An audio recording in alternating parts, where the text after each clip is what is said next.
We humans have long wondered if we're alone in the universe, and just in the last 4 or 5 weeks, scientists have developed a much better idea of where to look for life beyond our planet. Dan Godwin has more in tonight's Fox Forward.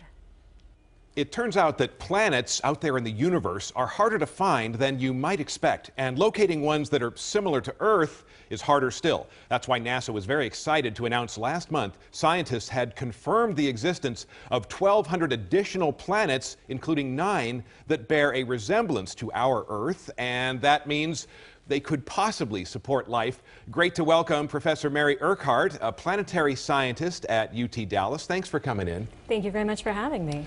So these days it's getting easier to confirm the existence of planets thanks to the Kepler Space Telescope that is on the job.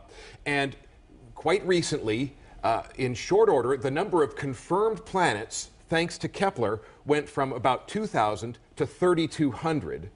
And perhaps even more significant, the number of planets in the so-called habitable zone went from, 12 to 21. Exactly. Habitable zone meaning, of course, the correct distance from their star to possibly support life. Possibly support life by allowing for liquid water to be present on the surface, which is dependent also on the conditions of the planet's atmosphere.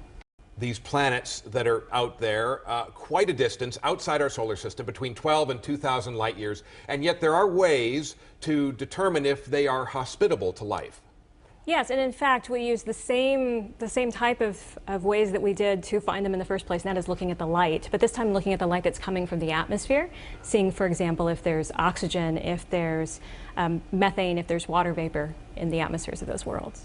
And you take a planet like Mars, relatively close to Earth. We've really tried hard to find life, haven't found it on Mars, but these 21 planets out there could actually be a lot more hospitable to life. Absolutely. We're looking really for a planet that's like the Earth, so has a really vigorous biosphere, life everywhere you look on the planet. And a planet like ours, we could see that calling card of life from very far away with the right telescopes.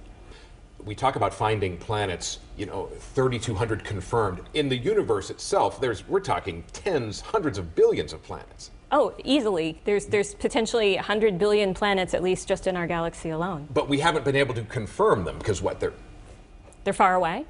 They're very small compared to their stars, and that's why spacecraft like Kepler, missions like Kepler are so impressive with what they've been able to accomplish.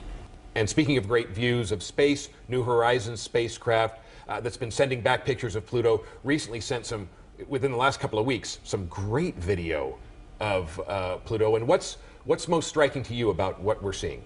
Seeing old surfaces that we would expect on an object like Pluto, and then mountains and dynamic young surfaces that are produced by movements of ice, and ices that aren't like ice we think of here on Earth.